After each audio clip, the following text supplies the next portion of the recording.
저희끼리 여행 갔다 온 게 그렇게나 서운하세요? 어머니 혼자 편히 쉬시라고 저희들끼리 갔다 온 거예요. 여러분, 이게 무슨 말인지 아세요? 제가 평생 금지옥엽으로 키운 아들이 며느리랑 짜고 저만 쏙 빼놓고 일주일 동안 해외여행을 갔다 와서는 이런 소리를 하는 거예요. 그것도 친정 어른들과 함께 갔어요. 저만 쏙 빼놓고요. 안녕하세요. 저는 박등녀입니다.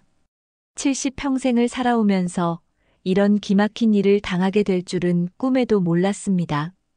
이 영상이 도움이 되셨다면 구독과 좋아요 부탁드려요. 제 얘기 끝까지 들어주세요. 제가 사는 곳은 충청남도 작은 시골 마을입니다. 20대에 남편과 결혼해서 둘이 손에 손잡고 농사 지으며 살았어요. 그때는 정말 가난했습니다. 쌀 한 톨도 아껴가며 남편은 새벽부터 밤늦게까지 논밭에서 일하고 저는 집에서 김 매고 닭 키우기, 소 키우기까지 안 해본 게 없었어요. 시집 왔을 때 저희 집은 방 둘에 부엌 하나뿐인 초가집이었어요. 겨울이면 바람이 새어 들어와서 이불을 둘둘 감고 떨면서 잤죠. 여름이면 지붕에서 빗물이 떨어져서 양푼이를 갖다 놓고 밤새 똑똑 떨어지는 소리를 들으며 잠을 청했어요. 그런 집에서도 저희는 행복했어요. 남편이 일 나갔다 오면 제가 끓인 된장찌개 한 그릇이면 세상 부러울 게 없었거든요. 여보, 오늘 시장에서 돼지고기 조금 사왔어요. 그래, 우리 등녀가 고생이 많구나. 남편은 항상 저를 챙겨줬어요. 고기라도 조금 사오면 자기는 안 먹고 저한테만 먹이려고 했죠. 결혼 2년째 되던 해 드디어 아이가 생겼어요. 임신했을 때 얼마나 기뻤는지 몰라요. 남편도 하늘을 날 듯이 좋아했어요. 여보, 우리 아이 이름 뭘로 할까요? 아들이면 민수, 딸이면 민영이 어때요? 좋아요. 민수면 백성을 구한다는 뜻이니까 큰 인물이 될 거예요. 그렇게 태어난 게 우리 민수였어요. 갓 태어났을 때 얼마나 예뻤는지 동네 사람들이 다 와서 구경했어요. 등려야, 내 아들 정말 잘생겼다. 복덩이구나. 그러게요. 이렇게 예쁜 아들을 낳다니 정말 복 받은 거예요. 민수는 어릴 때부터 유난히 똑똑했어요. 돌도 안 됐는데 엄마 아빠 말을 똑똑히 했고 걸음마도 다른 아이들보다 빨랐어요. 3살 때는 벌써 한글을 깨쳤어요. 제가 신문을 읽어주면 금방 따라했거든요. 물론 저는 한글을 제대로 못 읽었지만 민수 아빠가 퇴근하고 와서 가르쳐 줬어요. 예, 이 아이 정말 천재 같아요. 이렇게 어린 나이에 글을 읽다니. 동네 할머니들이 신기해하면서 민수를 귀여워했어요. 그럴 때마다 저는 가슴이 얼마나 뿌듯했는지 몰라요. 민수가 5살 때까지는 정말 행복했어요. 비록 가난했지만 가족 셋이 다정하게 살았거든요. 저는 주변 농가에서 품팔이도 하고 남편은 논농사와 함께 소 2마리를 키우며 근근히 살림을 꾸려갔어요. 그런데 민수가 6살 되던 해 큰 걱정이 생겼어요. 이제 곧 학교에 보내야 하는데 학용품 살 돈이 없었거든요. 여보, 민수 책가방 하나 사주려면 한 달은 더 벌어야 해요.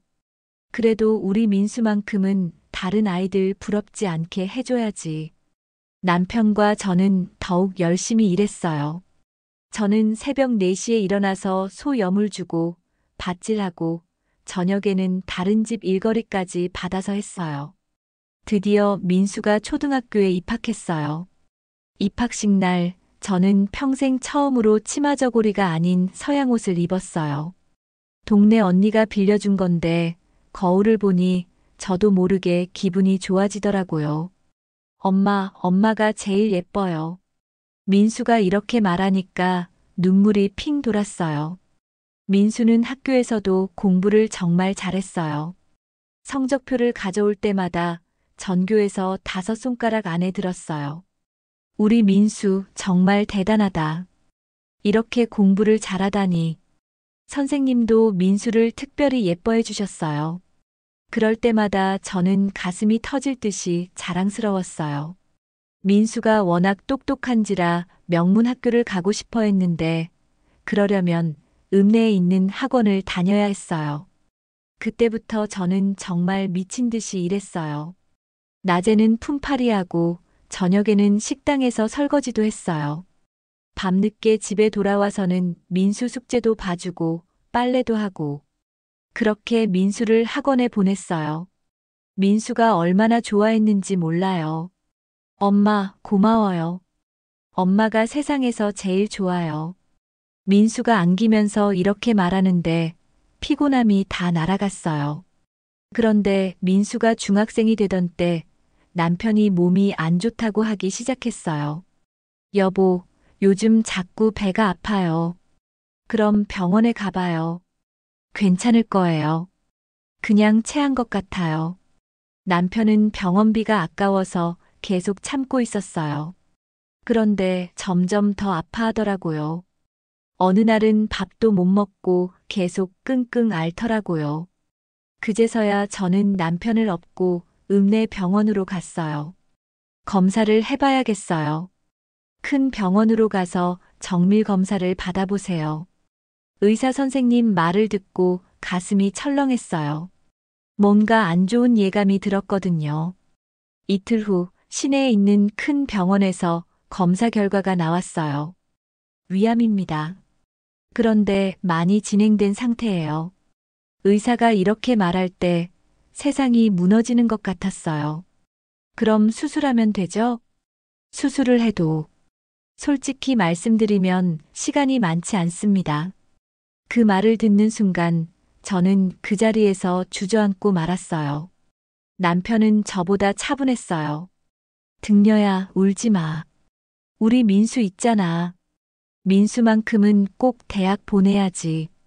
여보, 무슨 소리예요? 치료받고 나으면 돼요.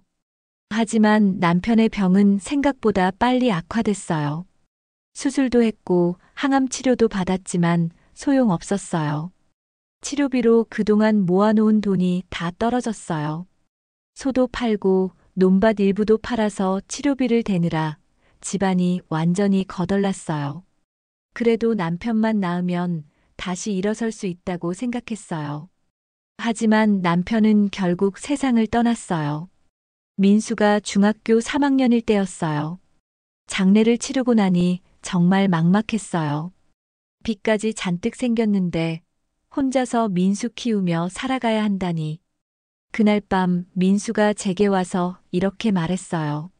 엄마, 저 고등학교 안 가도 돼요. 일찍 취직해서 엄마 도와드릴게요. 그 말을 듣는 순간 가슴이 찢어지는 것 같았어요. 무슨 소리야, 민수야. 너는 꼭 공부해서 대학 가야 해. 아빠가 그렇게 바라셨잖아. 하지만 엄마 혼자 어떻게 해요? 엄마가 다 할 수 있어. 걱정하지 마. 그렇게 말은 했지만 솔직히 자신이 없었어요. 하지만 포기할 수는 없었어요. 남편과의 약속이었으니까요. 그때부터 저의 진짜 고생이 시작됐어요. 새벽 4시에 일어나서 소 염을 주고 하루 종일 품팔이하고 저녁에는 식당 일까지 했어요. 몸이 아파도 쉴 수 없었어요. 하루라도 일을 안 하면 당장 살림이 막히거든요. 그런데 민수는 정말 효자였어요. 엄마가 힘든 걸 아니까 더욱 열심히 공부했어요. 그리고 집안일도 도와줬어요. 엄마, 제가 빨래 널어 놓을게요. 엄마, 밥은 제가 해 놓을게요. 이런 민수를 보면 눈물이 났어요. 아직 어린아이가 이런 걱정까지 해야 하나 싶어서요. 하지만 민수는 불평 한 번 안 했어요. 오히려 저를 격려해 줬어요. 엄마, 제가 커서 돈 많이 벌어드릴게요. 그때까지만 조금만 참아요. 이런 민수를 보면 힘이 났어요. 이 아이만큼은 꼭 성공시켜야겠다고 다짐했죠. 민수는 고등학교에서도 전교 1등을 놓치지 않았어요. 선생님들도 모두 민수를 예뻐해 주셨어요. 민수 어머니, 민수가 이대로 가면 서울대도 갈 수 있을 것 같아요. 담임 선생님이 이렇게 말씀해 주실 때 정말 가슴이 벅찼어요. 하지만 문제는 대학 등록금이었어요. 서울대라고 해도 등록금은 내야 하는데 그 돈이 없었거든요. 그때부터 저는 더욱 악착같이 일했어요. 논농사뿐만 아니라 소도 다시 키우기 시작했어요. 한 마리, 두 마리씩 늘려가면서 대학 등록금을 마련했어요. 주변 사람들이 모두 응원해줬어요. 등려야, 내가 정말 대단하다. 혼자서 아들 서울대까지 보내다니. 민수 엄마 같은 사람이 진짜 영웅이야. 이런 말들을 들으면 힘들어도 참을 수 있었어요. 드디어 민수가 고3이 되었어요. 수능을 앞두고 있을 때 저는 새벽에 일어나서 민수 도시락을 싸줬어요. 민수야, 힘내라. 엄마가 응원한다. 네, 엄마. 꼭 좋은 대학 갈게요. 그리고 드디어 시험날이 왔어요. 저는 민수를 학교까지 배웅해주고 온종일 불안해하며 기다렸어요. 시험이 끝나고 민수가 집에 와서 말했어요. 엄마, 잘 본 것 같아요. 서울대 갈 수 있을 것 같아요. 그 말을 듣고 저는 그 자리에서 펑펑 울었어요. 지금까지의 고생이 다 보상받는 것 같았거든요. 그리고 정말로 민수는 서울대학교에 합격했어요. 합격 소식을 들었을 때 저는 남편 산소 앞에서 목 놓아 울었어요. 여보, 우리 민수 서울대 붙었어요. 당신이 살아있었으면 얼마나 좋았을까요? 우리가 해냈어요, 여보. 동네 사람들도 모두 축하해줬어요. 동네 이장이 플랜카드를 걸고 마을에서는 떠들썩하게 잔치가 벌어졌어요.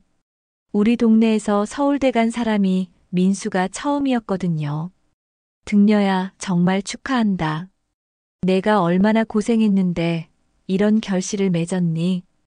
그때가 제 인생에서 가장 행복한 순간이었어요. 민수는 서울에서 경영학을 공부했어요. 가끔 전화가 오면 서울 생활 얘기를 해줬는데 들을 때마다 자랑스러웠어요. 엄마, 서울은 정말 크고 신기한 게 많아요. 공부도 재미있고요. 그래, 민수야. 열심히 해라. 민수가 대학교 4학년이 되자 취업 준비를 시작했어요. 그리고 정말로 대기업에 합격했어요. 엄마, 대기업에 붙었어요. 이제 엄마 편하게 해드릴 수 있어요. 그 소식을 듣고 저는 또 한 번 남편 산소 앞에서 울었어요. 여보, 우리 민수 대기업에 들어갔어요. 이제 정말 성공했어요. 민수는 회사에 다니면서도 저를 잘 챙겨줬어요. 한 달에 한 번씩은 꼭 집에 와서 안부를 묻고 용돈도 줬어요. 엄마, 이제 농사일 그만하고 편히 쉬세요. 아니다, 민수야. 엄마는 이래야 건강해. 그래도 민수가 성공한 모습을 보니 정말 뿌듯했어요. 그러던 중 민수가 결혼한다는 소식을 알려왔어요. 엄마, 소개해줄 사람이 있어요. 정말 좋은 사람이에요. 그래, 어떤 사람인데? 연세대학교 대학원 나온 사람이에요. 지금은 회사에서 일하고 있고요. 연세대학교 대학원이라니 정말 똑똑한 사람이구나 싶었어요. 얼마 후 민수가 그 처녀를 데리고 왔어요. 김지영이라는 이름이었는데 정말 예쁘고 단정해 보였어요. 어머니, 안녕하세요. 지영이라고 합니다. 인사도 깍듯하게 하고 말투도 정중했어요. 상냥한 도시 여자로 첫인상이 정말 좋았어요. 어머, 정말 예쁘네요. 민수가 좋은 사람을 만났구나. 감사합니다, 어머니. 지영이는 선물도 가져왔어요. 비싼 한우였는데 이런 걸 사올 정도면 집안도 괜찮은가 보다 싶었어요. 그날 저녁 식사를 함께 했는데 지영이가 제가 해준 음식을 맛있게 먹더라고요. 어머니 손맛이 정말 좋으세요. 이런 음식은 처음 먹어봐요. 그래요? 시골 음식이라 별거 아닌데. 아니에요. 정말 맛있어요. 그런 지영이를 보니 마음에 들었어요. 겸손하고 예의 바른 것 같았거든요. 결혼 준비도 순조롭게 진행됐어요. 지영이 집에서는 서울의 유명한 웨딩홀을 예약했고, 저는 제가 할 수 있는 선에서 최대한 도왔어요. 예단 준비할 때도 지영이가 배려해줬어요. 어머니, 너무 부담 갖지 마세요. 마음만 받으면 돼요. 이런 말을 들으니 정말 착한 며느리를 얻은 것 같았어요. 결혼식 날 저는 평생 처음으로 비단 한복을 입었어요. 민수가 사준 건데 거울을 보니 저도 모르게 눈물이 났어요. 엄마, 정말 예뻐요. 오늘 엄마가 주인공이에요. 무슨 소리야, 신랑 신부가 주인공이지. 하지만 정말 기분 좋은 하루였어요. 결혼식장에서 지영이 가족들을 만났어요. 아버지는 대학 교수이고 어머니는 고등학교 교사라고 하더라고요. 안녕하세요. 민수 어머니시죠? 지영이 아버지입니다. 네, 안녕하세요. 처음에는 서로 어색했지만 예의 바르게 인사를 나눴어요. 지영이 어머니도 친절하게 대해주셨어요. 어머니, 민수를 정말 잘 키우셨네요. 훌륭한 아들이에요. 아이고, 부족한 게 많아요. 아니에요. 혼자서 이렇게 키우시다니 정말 대단하세요. 이런 말을 들으니 기분이 좋았어요. 결혼식은 성대하게 치러졌어요. 많은 사람들이 와서 축하해줬고, 민수와 지영이 정말 행복해 보였어요. 신혼여행은 일주일 동안 제주도로 갔어요. 돌아와서 민수가 말했어요. 엄마, 정말 좋은 시간이었어요. 지영이도 너무 좋아했어요. 그래, 다행이다. 새댁이 힘들어하지 않나 걱정했는데. 그때까지만 해도 저는 정말 좋은 며느리를 얻었다고 생각했어요. 지영이가 예의 바르고 민수를 잘 대해주는 것 같았거든요. 하지만 결혼 후 한 달쯤 지나면서부터 조금씩 이상한 기운이 느껴지기 시작했어요. 처음에는 정말 미묘한 변화였어요.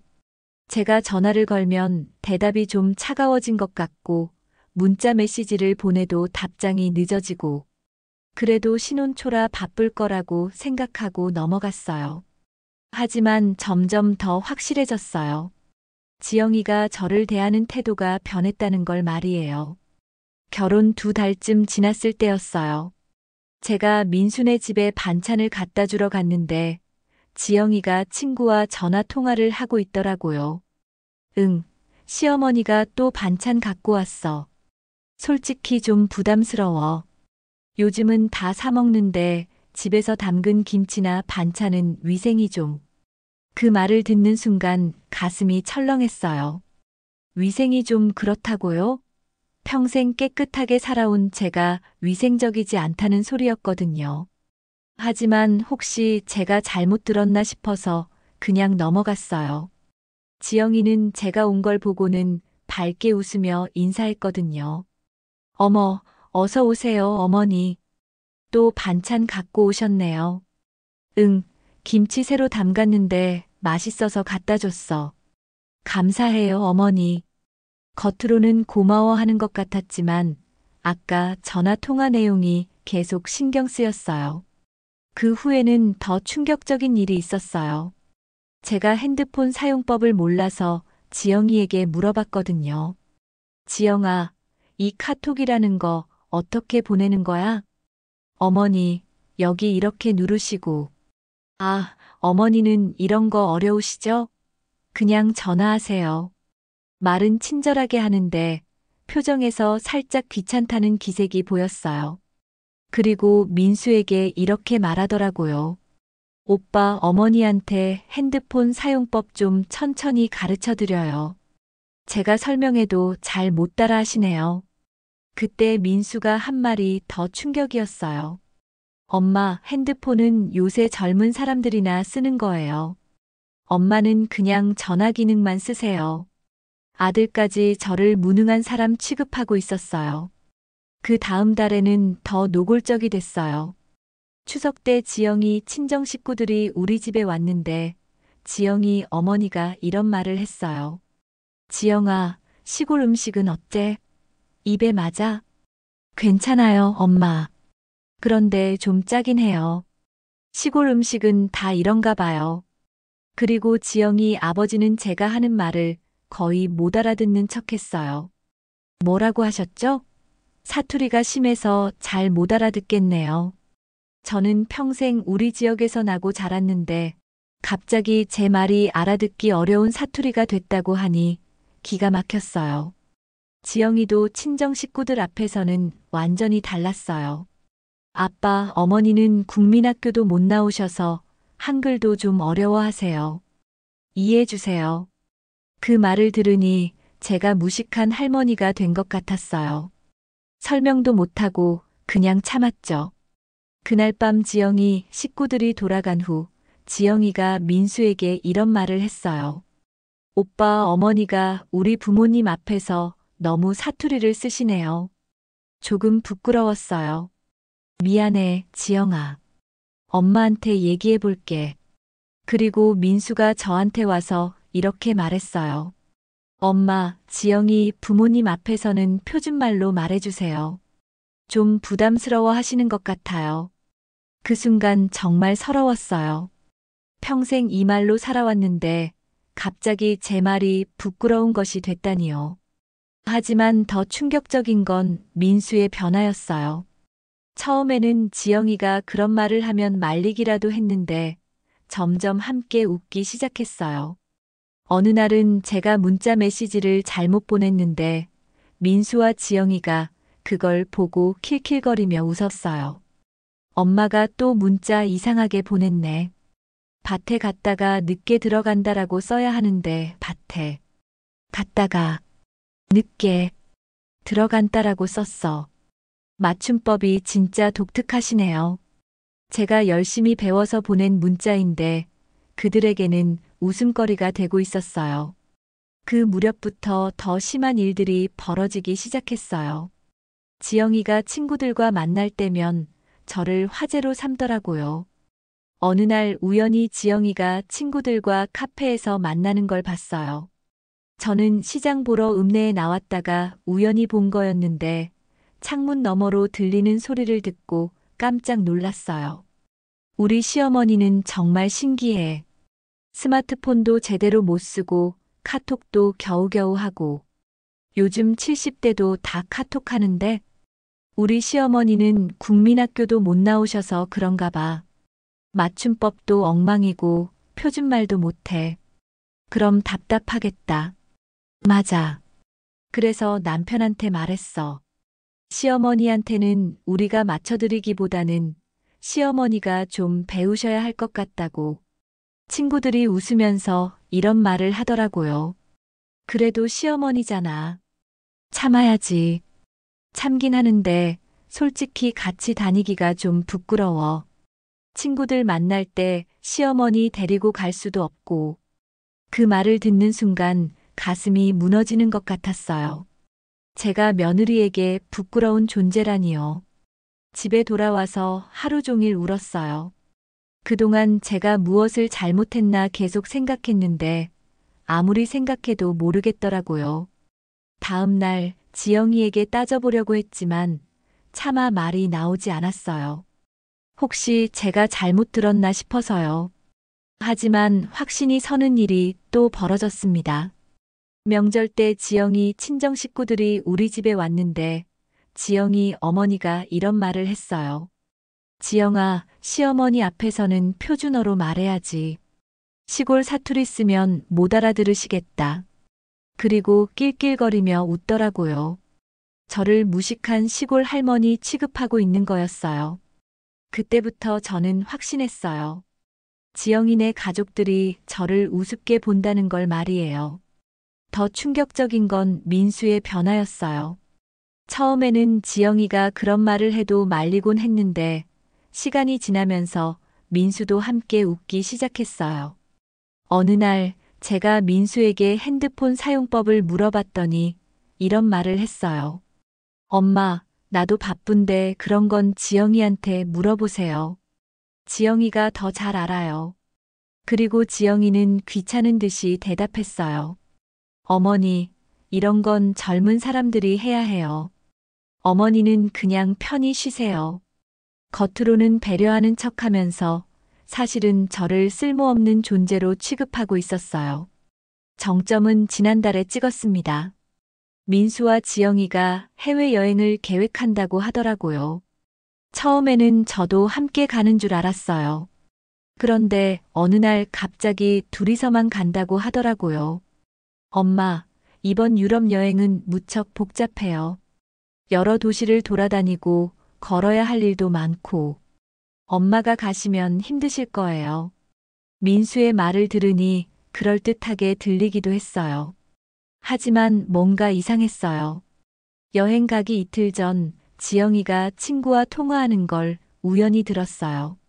시어머니는 핸드폰도 제대로 못 쓰고 영어도 못하고 같이 가면 짐만 될 것 같아서 그냥 집에서 푹 쉬시라고 했어. 그 순간 머리가 하얗게 변했어요. 제가 짐이라고요? 평생 고생해서 저 사람들 편안하게 살 수 있게 해준 제가 짐이라고요? 더 기가 막힌 건 그들이 지영이 친정 어머니까지 함께 데리고 갔다는 거였어요. 저만 쏙 빼놓고요. 일주일 후 그들이 돌아와서 한 말이 처음에 했던 그 말이에요. 그게 그렇게나 서운하세요? 어머니 혼자 편히 쉬시라고 저희들끼리 갔다 온 거예요. 그리고 지영이가 이렇게 덧붙였어요. 어머니, 저희가 여행 사진이랑 선물도 많이 가져왔어요. 보실래요? 마치 어린아이 달래듯이 말하는 거예요. 그 순간 저는 깨달았어요.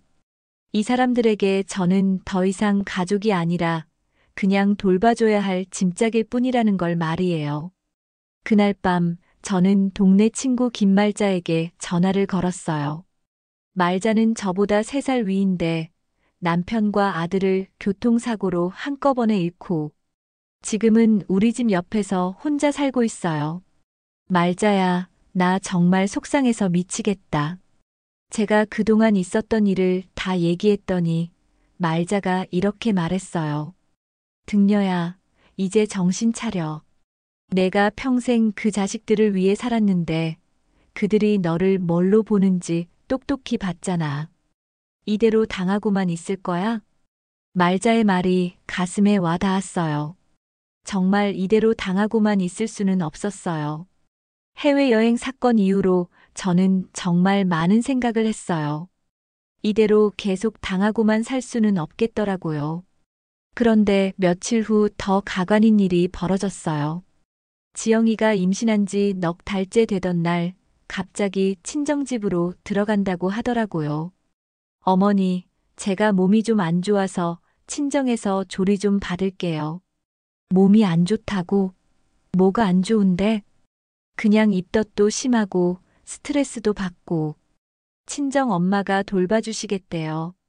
그리고 민수에게는 이렇게 말했어요.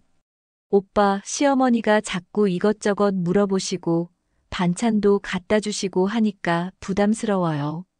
조금만 친정에 있을게요. 결국 제가 스트레스를 준다는 이유로 며느리가 친정으로 도망간 거예요. 민수는 당연히 지영이 편만 들었어요. 엄마, 지영이가 임신해서 예민해요. 조금만 이해해 주세요. 내가 뭘 잘못했는데 이해를 해. 엄마가 잘못한 건 아니지만 지영이 입장에서는 부담스러울 수 있어요. 그 말을 듣고 정말 기가 막혔어요. 제가 며느리에게 부담스러운 존재라니요. 그 후로 한 달 동안 지영이는 친정에만 있었어요. 민수는 매일 친정집으로 출퇴근하면서 저는 완전히 혼자가 됐어요. 어느 날 친구 말자가 찾아왔어요. 등려야, 요즘 어떻게 지내? 민수네는 잘 있고? 제가 그동안 있었던 일을 다 얘기했더니 말자가 정말 화를 내더라고요. 이게 무슨 소리야? 내가 평생 고생해서 아들 키워놨더니 이런 대접을 받는다고? 말자야, 나도 억울해 죽겠어. 그런데 어떻게 해? 등려야, 이제 정신 차려. 내가 그 자식들한테 무엇을 해줬는데 이런 취급을 받고 있어? 말자의 말이 정말 가슴에 와닿았어요. 맞아, 말자야. 내가 뭘 잘못했다고 이런 취급을 받아야 해? 그래, 이제 정신 차렸구나. 이대로 당하고만 있을 거야? 그때 말자가 한 말이 제 인생을 바꿨어요. 등려야, 내가 지금까지 그 자식들을 위해 살았잖아. 이제는 너를 위해 살아봐. 평생 고생만 하다가 죽으면 뭘 해? 그 말을 듣고 번쩍 정신이 들었어요. 맞아요. 저도 제 인생을 살 권리가 있잖아요. 그날 밤 저는 결심했어요. 이제는 제가 원하는 대로 살아보겠다고 말이에요. 며칠 후 민수가 집에 왔을 때 제가 먼저 얘기를 꺼냈어요. 민수야, 엄마가 너한테 짐이 되는 것 같구나. 엄마, 무슨 소리예요? 그런 게 아니에요. 아니야, 지영이 말이 맞아. 내가 너희한테 부담만 주고 있어. 엄마. 그래서 말인데, 앞으로는 엄마가 알아서 살 테니까 너희는 신경 쓰지 마. 민수는 당황하는 것 같았지만 속으로는 안도하는 기색도 보였어요. 엄마, 그런 말씀 마세요. 저희가 돌봐드릴게요. 아니다. 너희는 너희 식구끼리 잘 살아라. 그 다음 주에 저는 정말 충격적인 소식을 들었어요. 우리 동네에 도시 개발 계획이 생겼다는 거였어요. 처음에는 별일 아닌 줄 알았어요. 시골 땅이 비싸져 봤자 얼마나 나가겠어요? 그런데 며칠 후부터 사람들이 찾아오기 시작했어요. 할머니, 땅 팔 생각 없으세요? 할머니, 시가보다 높게 쳐드릴게요. 처음에는 한두 명이었는데 점점 더 많은 사람들이 찾아왔어요. 할머니, 다른 데 팔지 마시고 저희한테 파세요. 할머니, 급하게 현금이 필요하시면 언제든지 연락 주세요. 이상해서 동네 이장님께 물어봤더니 깜짝 놀랄 소식을 알려주셨어요. 등려 씨, 모르셨어요? 우리 동네 전체가 신도시 개발구역으로 확정됐어요. 신도시요? 네, 큰 회사에서 리조트하고 대규모 아파트 단지를 지을 예정이래요. 그래서 땅값이 엄청 오를 거예요. 그제서야 사람들이 왜 제 땅을 사려고 하는지 알겠더라고요. 집에 와서 계산해 보니 정말 깜짝 놀랐어요. 제가 가진 땅이 생각보다 훨씬 많았고 값도 상당했어요. 그리고 무엇보다 민수와 지영이가 살고 있는 아파트도 제 명의였어요. 남편이 돌아가신 후에 민수 명의로 바꾸려고 했는데 민수가 그냥 두라고 해서 그대로 둔 거였거든요. 그때 번쩍 떠오른 생각이 있었어요. 평생 이 재산을 지키면서 민수를 키웠는데 그 민수가 저를 짐짝 취급하고 있잖아요. 말자에게 상의해 봤더니 말자가 이렇게 말했어요. 등려야, 내 말 들어. 그 땅 다 팔아. 그리고 우리도 한번 제대로 살아보자. 그런데 팔면 뭘 해? 뭘 하긴 우리도 여행도 다니고 좋은 데서 살아보고 평생 고생만 하다가 죽으면 뭘 해?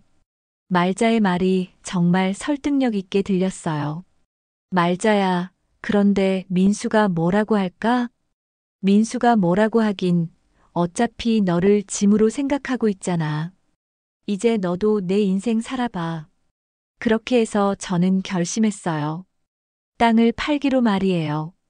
부동산 중개업자를 불러서 정확한 시세를 알아봤더니 정말 깜짝 놀랄 금액이 나왔어요. 할머니, 이 일대가 다 개발되면 땅값이 몇 배는 오를 거예요. 지금 파시는 게 좋을 것 같은데요. 그럼 얼마나 받을 수 있는데? 중개업자가 계산기를 두드리더니 종이에 숫자를 써서 보여줬어요. 그 금액을 보고 정말 기절할 뻔했어요. 평생 농사 지으며 번 돈보다 몇십 배나 많은 돈이었거든요. 정말 이만큼 받을 수 있어요?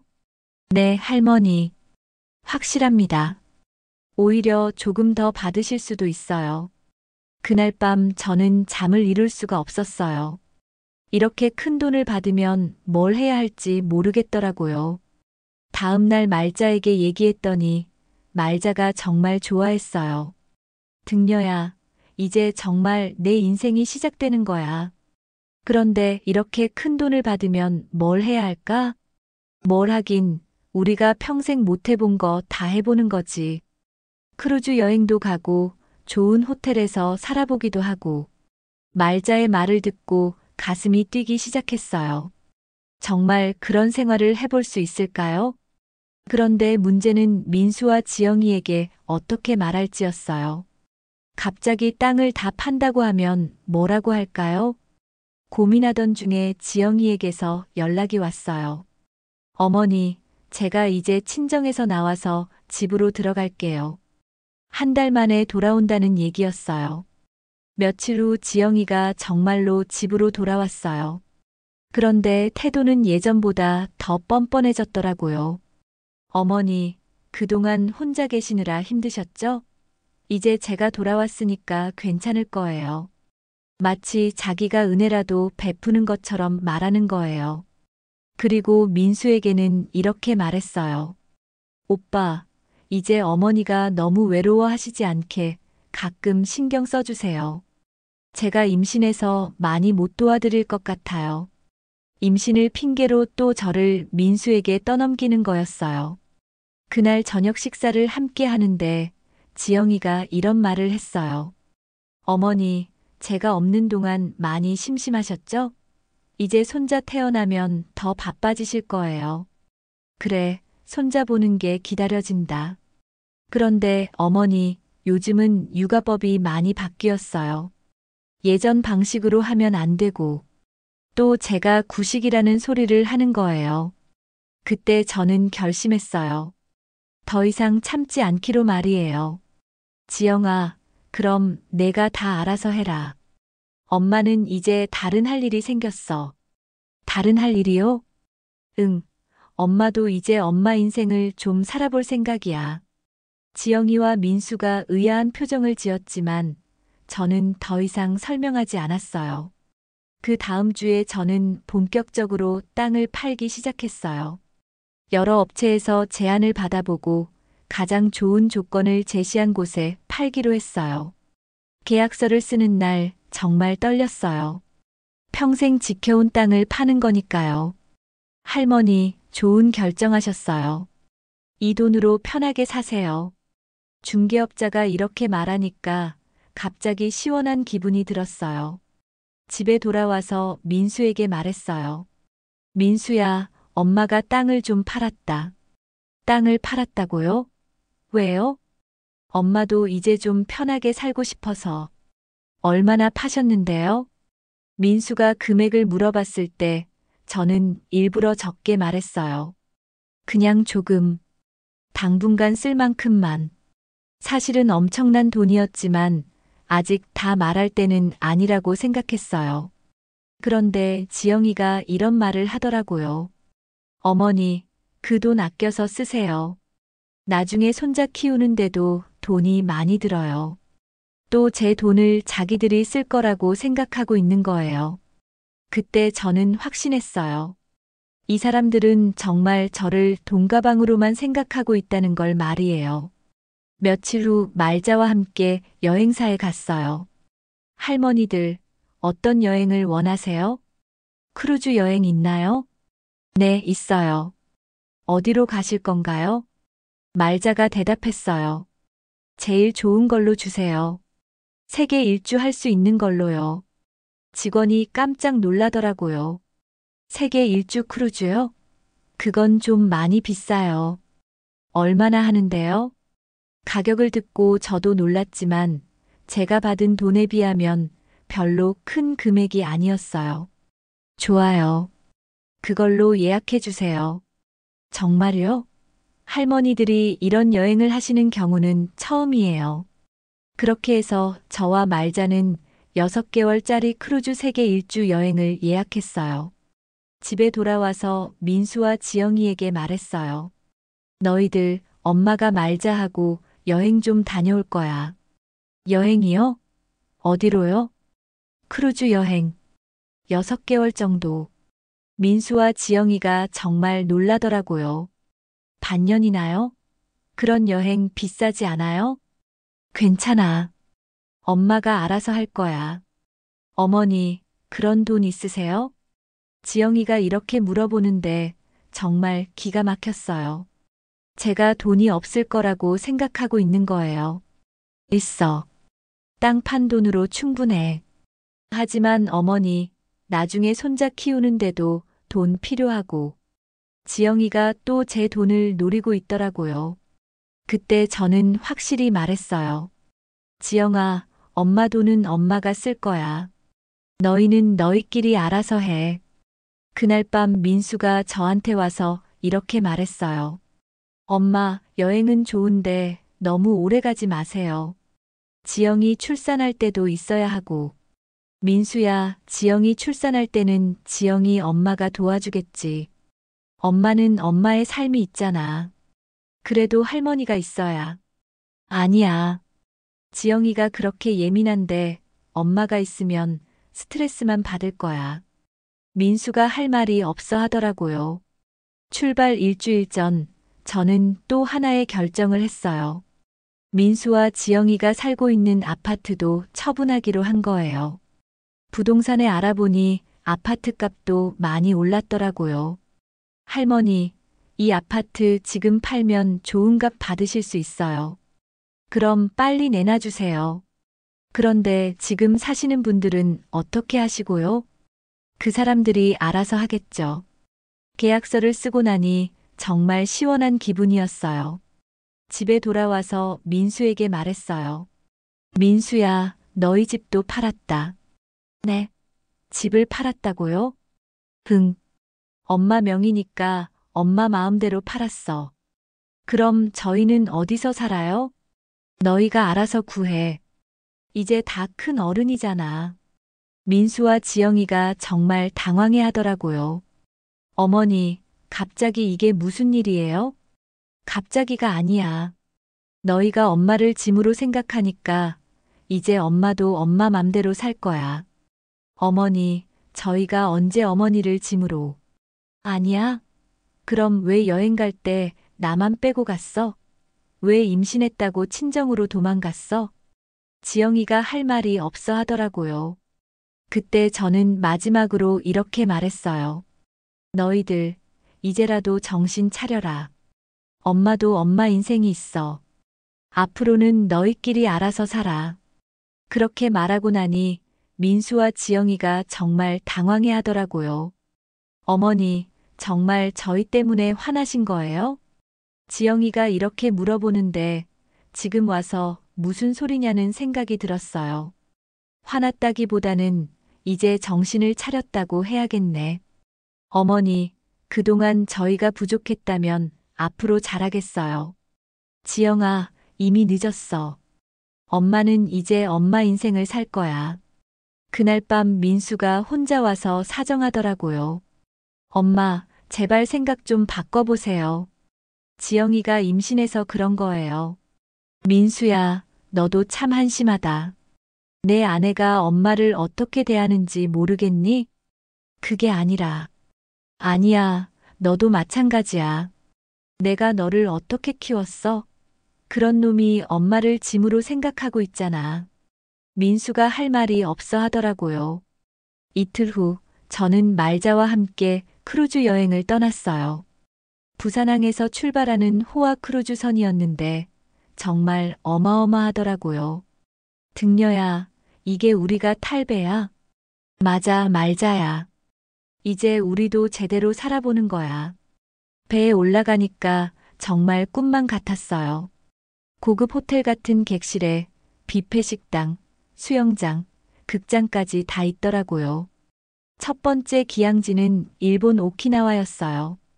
평생 일본 땅을 밟아볼 줄 몰랐는데 정말 신기했어요. 말자야, 여기가 일본이구나. 그러게, 이렇게 깨끗하고 예쁠 줄 몰랐네. 우리는 관광 가이드를 따라 이곳저곳을 구경했어요. 오키나와 성, 바닷가, 현지 음식점까지. 정말 신세계였어요. 그 다음은 태국 방콕이었어요.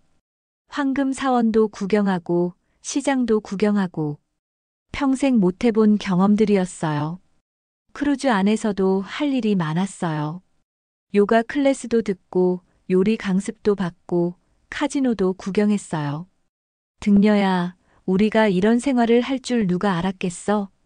정말 그러게.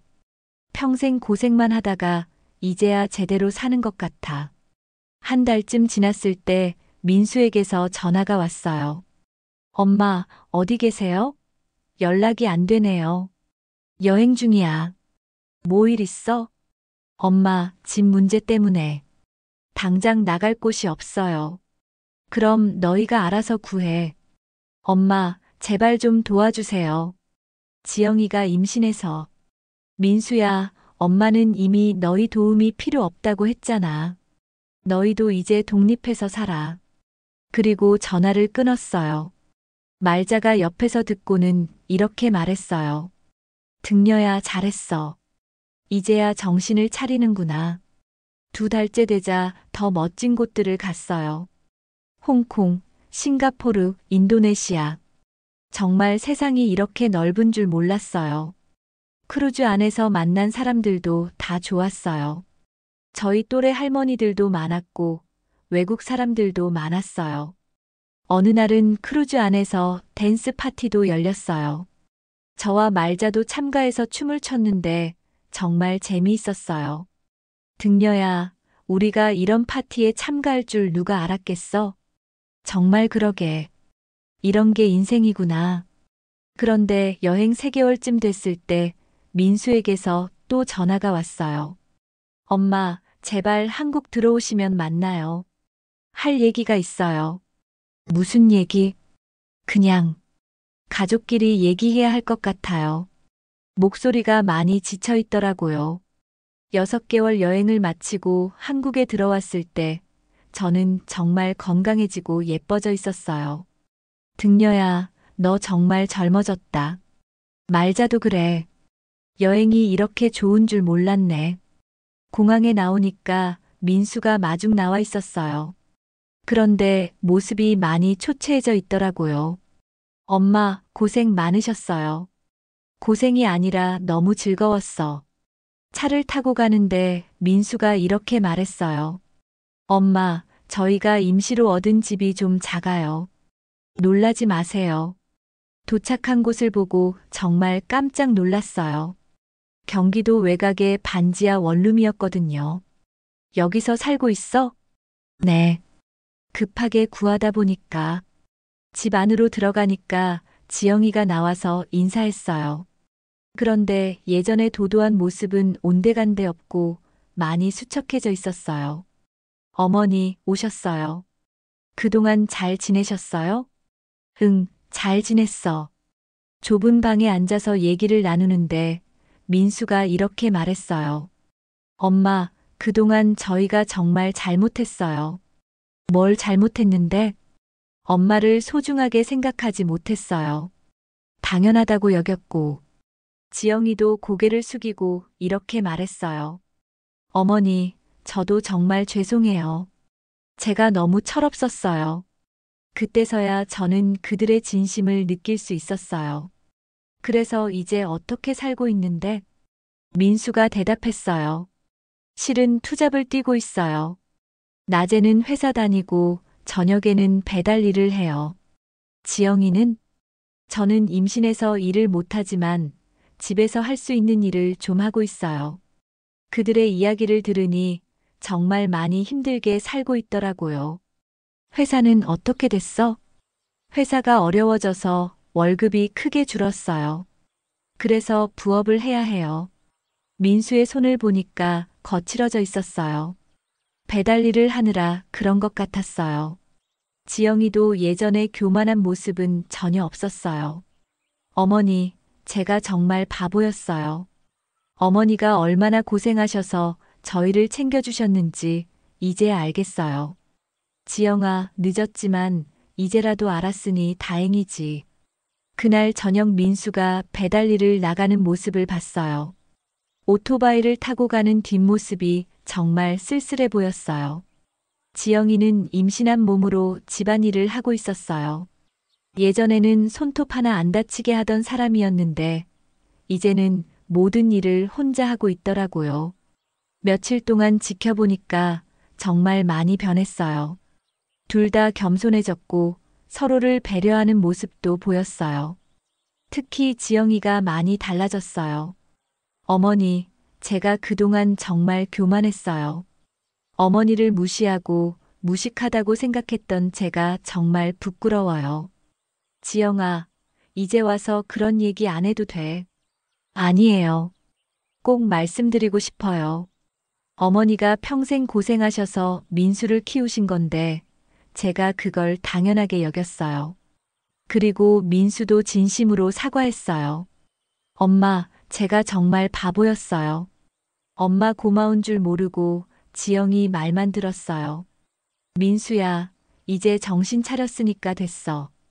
일주일쯤 지켜본 후에 저는 결정했어요. 이제 정말 변했다는 걸 알 수 있었거든요. 너희들, 이제 정말 정신 차린 것 같구나. 네, 어머니.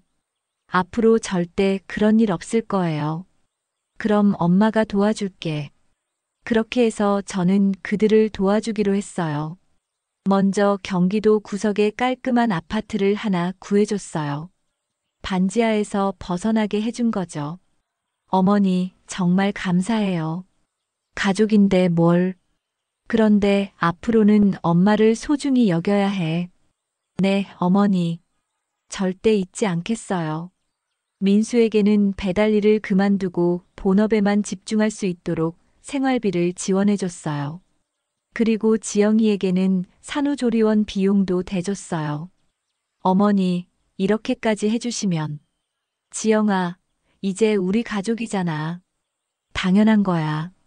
몇 달 후 지영이가 아들을 낳았어요. 정말 예쁜 손자였어요. 할머니, 손자 보러 오세요. 민수가 전화로 알려줬을 때 정말 기뻤어요. 병원에 가서 손자를 안아보니까 너무 예뻤어요. 우리 손자 할머니가 왔다. 지영이가 옆에서 이렇게 말했어요. 어머니, 이 아이 이름을 어머니가 지어주세요. 내가? 네, 어머니가 지어주셨으면 좋겠어요. 정말 의외였어요. 예전 같으면 자기들이 다 정하려고 했을 텐데요. 그럼 민국이 어때? 나라를 구한다는 뜻으로. 좋아요, 어머니. 민국이요. 산후조리원에서 나온 후에는 제가 직접 가서 도와줬어요. 손자 돌보는 일부터 집안일까지 다 같이 했어요. 지영이는 정말 달라져 있었어요. 어머니, 제가 할게요. 어머니는 쉬세요. 괜찮아, 지영아. 엄마가 도와줄게. 어머니, 정말 감사해요. 어머니 없었으면 어떻게 했을지. 그리고 민수도 완전히 달라졌어요. 퇴근하고 와서는 꼭 저부터 안부를 물어봤어요. 엄마, 오늘 힘드셨죠? 고생 많으셨어요. 뭘 손자보는 게 어떤 고생이야. 엄마가 안 계셨으면 정말 큰일 날 뻔했어요. 그렇게 몇 달이 지나니까 정말 화목한 가족이 됐어요. 어느 날 지영이가 이런 말을 했어요. 어머니, 제가 그동안 정말 바보였어요. 어머니를 무시하고 구식이라고 생각했는데. 지영아, 이제 그런 얘기 그만해. 아니에요. 꼭 말씀드리고 싶어요. 어머니는 정말 대단한 분이세요. 혼자서 민수를 키우시고 이렇게 훌륭한 사람으로 만드셨잖아요. 그리고 이런 말도 했어요. 어머니, 앞으로 저희가 어머니를 모실게요. 절대 소홀히 하지 않겠어요. 정말 진심으로 하는 말 같았어요. 민수도 마찬가지였어요. 엄마, 제가 평생 효도하겠어요. 엄마가 저희를 위해 얼마나 희생하셨는지 이제 알겠어요. 그렇게 해서 우리는 정말 행복한 가족이 됐어요. 지금은 민수네 집 근처에 제가 살 집도 하나 구했어요. 너무 가깝지도 멀지도 않은 거리에서 서로 도우며 살고 있어요. 손자 민국이도 이제 돌이 다 되어 가는데 정말 예쁘게 자라고 있어요. 할머니, 민국이가 저를 부를 때마다 정말 행복해요. 지영이는 이제 둘째도 가졌어요. 이번에는 딸이라고 하네요. 어머니, 이번에도 이름 지어주세요. 그럼 민주 어때? 자유롭고 주체적인 아이가 되라는 뜻으로. 좋아요, 민주요. 민수는 회사에서도 승진해서 이제 과장이 됐어요. 경제적으로도 많이 안정됐고요. 지영이도 아이들 키우면서 온라인으로 일을 시작했어요. 예전처럼 교만하지 않고 정말 성실하게 살고 있어요. 그리고 저는 말자와 함께 또 다른 여행도 계획하고 있어요. 등려야, 이번에는 어디로 갈까? 유럽 여행 어때? 좋아, 이번에도 신나게 놀아보자. 이제 저는 정말 제 인생을 살고 있어요. 가족들도 저를 소중히 여기고 저도 행복하게 살고 있고요. 때로는 강하게 나서는 것도 필요한 것 같아요. 제가 참기만 했다면 계속 무시당했을 테니까요. 지금은 민수와 지영이가 진심으로 저를 존경하고 사랑해줘요. 그리고 저도 그들을 진짜 가족으로 받아들였고요. 여러분도 혹시 이런 일을 당하고 계시다면 너무 참기만 하지 마세요. 때로는 당당하게 자신의 목소리를 내는 것도 필요해요. 저처럼 인생 이모작을 멋지게 살아보세요. 아직 늦지 않았어요. 긴 이야기 끝까지 들어주셔서 감사하고 구독과 좋아요 잊지 마세요. 여러분도 모두 행복하세요.